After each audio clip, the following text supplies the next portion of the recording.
Hello again, this is Lee from Covert Craft. I've invited a few friends from YouTube to the woods this weekend just to try and teach them a little bit about spoon carving, so let's go and see how they're getting on. I've done the spoon carving camp before now. Yeah. But it wasn't a very good spoon. I didn't know nothing about spoon carving, I carved it out of a piece of hard iron. Hello Mike. Yeah. How you doing? So this should be a familiar face to you guys. Hi there, This is guys. Mike from YouTuber's Craft. It's going Carving his quite well. spoon, it's looking lovely. Yeah, it's not too bad. I'm trying to thin it down a little bit just here. Get a nice crank shape in there. Yeah, it's alright. Won't be long now before you can actually decide what shape of spoon you're going to Yeah. put on the top face there. Appreciate the help. Excellent stuff. Then we've got the lovely Zed from Zed Outdoors. Hey guys, how are you doing? He's getting on well again, just putting a little bit of crank into his billet for his spoon. Working nicely there. And then we got Sandy. Hi there. Yeah, another familiar face from Jack Law, and he's racing ahead now. Look, he's got not only has he got the crank on the front, he's got it on the back. We've gone past the stage of being cranky now. We have, and you're actually starting to look a bit more spoon-like now. Yeah, beginning to, isn't it? Yeah, you can kind of see what's going on now. But yeah, it's going to be a nice ladle-y shape, isn't it? It should be, yeah. You should get a nice serving spoon out of that. I really like that. And I've learnt how that crank point is so important. It's crucial. It is. I didn't realise that. I've learnt so much, you know, even in the time, a couple of days. Excellent. Glad to hear that. The beauty of starting with a big spoon like that is, worst case scenario, you're always going to generally get a smaller one out of it if you make a mistake. Yeah, good idea. It's spoon generation by stock removal. Yes, it is basically. Yeah, you're just taking away what's not a spoon. Yeah. Compromise safety for accuracy. Very nice. Levered that waist out so you haven't damaged your bowl. Yeah, to be able to see it properly. I don't want to go down too much hard on the That's stop it. cut. That's right. So what we can see here is Sandy's just creeping up on his stop cut. He's chopping in to weaken the grain and then using the axe just to lever off the waist so that we don't drop the axe into the top of the bowl of the spoon and create a split that will cause us problems later on. Yeah, I'd rather go slow. It's a nice technique. That's rather fine. than damage the stop cut and go beyond that. Absolutely. into It's the bowl. quite critical this stage. One slip with the axe here Ruins it, kind doesn't of it? ruins the work that you've already done, yeah. Because a spoon with half a bowl isn't a huge amount of use. No. Warm you for a few minutes. Yeah. Right, so Mike's now just doing the same thing as Sandy, just chopping in to remove this waste around the neck of the spoon. Chunking it away. That's right. So weakening the grain by chopping and then just levering that waste away down to the stop cut.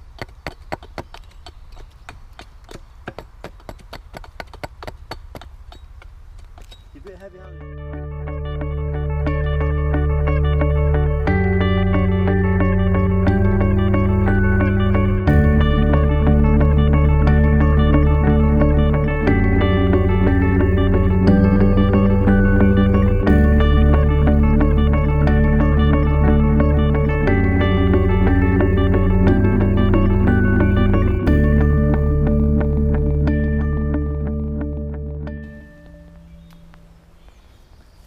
Right, so Sandy and Mike have both been busy Yeah. and they've pretty much finished their axe work now. So Too let's bad. have a little look at what you've got, shall we, Mike? We've got a Yeah, nice spoon that's one of my sort of favourite designs that I make, and he's used a template from that and done an absolutely superb job in axing right down to the line.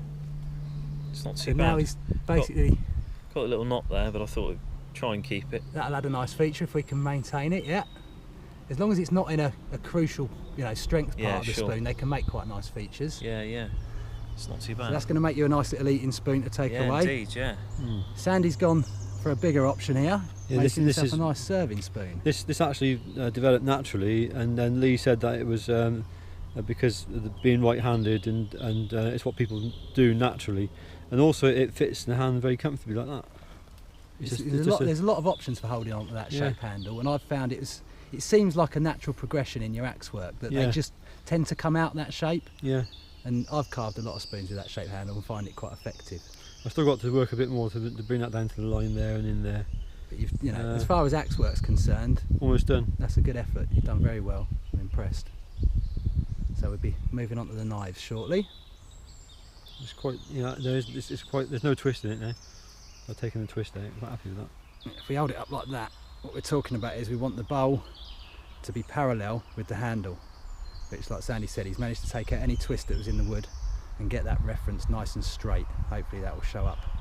I reckon that'll fit in your mouth, Sandy. My mouth. Yeah. We'll start taking out the spoons. Zed's got some crank in here now, and what he's making himself, it's going to be a long teaspoon for his travel mug. So that's got to now be progressed and have some shape put into it, which we're going to look at doing next. No, I don't mean that. You know what I'm saying?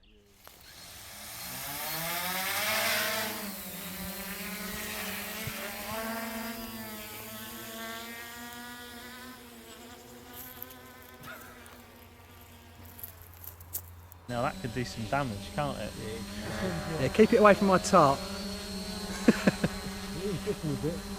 That actually Like a worries. signal. You know what got me the first time I saw it? How white.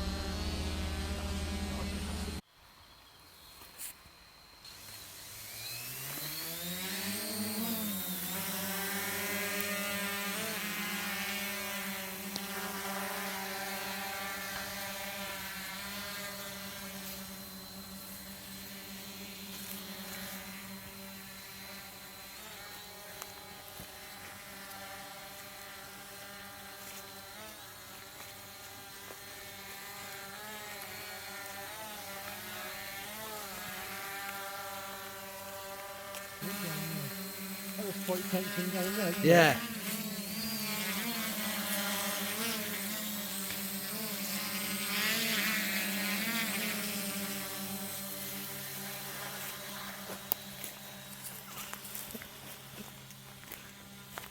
It's quite quick, isn't it?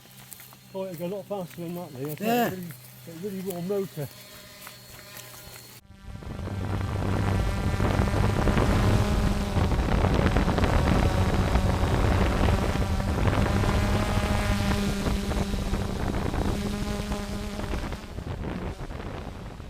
So yeah, we're going to make gypsy flowers using willow rods. I'm going to use it to create a point on what's going to be the base of the flower.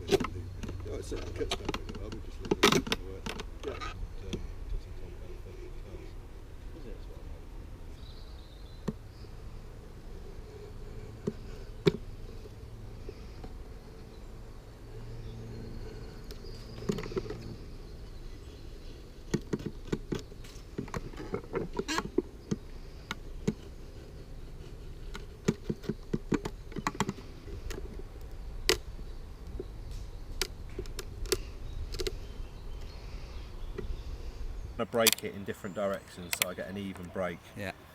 And that's what you end up with.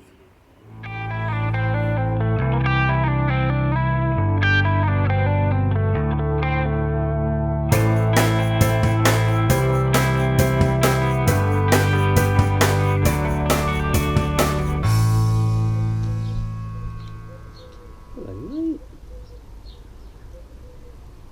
So this is Lil. Say hello, Lil. You're on camera. She's out enjoying the sunshine. I thought I'd just take 5 minutes to come out and say goodbye. Hopefully you've enjoyed the footage that I got from spending some time in the woods with the guys from YouTube. I know Zed and Sandy have both put their own videos out of the weekend, so if you want to check out their channels, they're Zed Outdoors and Wiltshire Man. So they've both got a little bit more footage than me, I think. So you get a more, if you wanted to check out their versions of events, then you'll get a more rounded picture of the whole weekend. See some of the other stuff that we got up to that I didn't manage to catch on camera. But hopefully what I did catch has given you a reasonable idea. But we certainly all enjoyed ourselves. I think we all learned something new. I certainly learned quite a bit from Mike, just about what resources were available in the woods where I camp. Had some really interesting discussions about knife making with Sandy, and generally just had a really good laugh. Everybody had a good sense of humour, so it was good fun. Chris came up and showed us a little bit about gypsy flowers. There's quite an in-depth video on that also up on my channel now, so you can check that out. There'll also be a magazine article coming out about that in the new magazine that I'm writing for, Woodworking Crafts. Got the first copy here. It's out in the shops now. I've just got a little intro article in this, and the first one, the first article I've written proper will come out in next month's issue, which you might have already seen the video for, which is carving tent pegs. So there's some in-depth instructions to go with that coming out in the magazine next month. If you want to check that out, it's by GMC Publications, should be available in the shops now. You can also subscribe via their website, so please check it out. It's a good magazine, well worth a look. But for now, let's go get on with some work really, so catch you again soon. See you next time. Thanks for watching.